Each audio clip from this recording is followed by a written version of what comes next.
El cooperativisme és una realitat molt arrelada a la història del nostre país i al mateix temps també és una opció de futur molt clara, amb molta capacitat d'innovació. És una realitat de 4.000 cooperatives a Catalunya, d'uns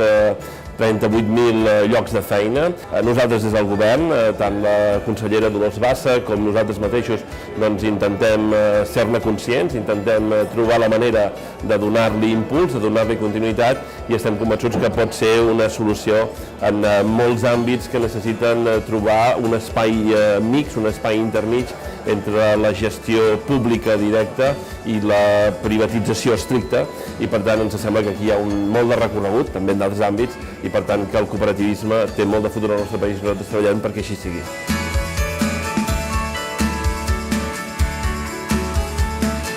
El cooperativisme pel nostre departament és una prioritat,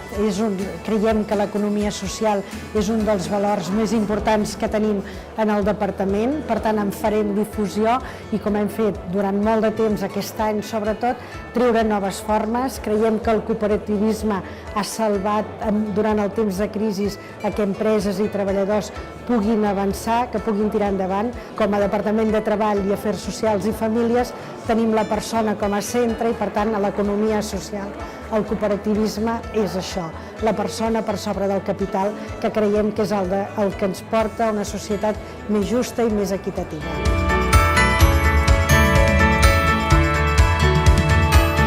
Crec que en el futur hi ha una necessitat de donar solucions a maneres de fer diferents que en un alt grau de continguts i valors. I aquesta necessitat crec que el model que donarà resposta serà el de la cultura cooperativa.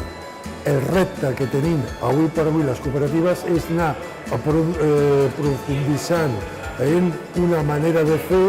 que posi els valors per sobre de l'especulatiu.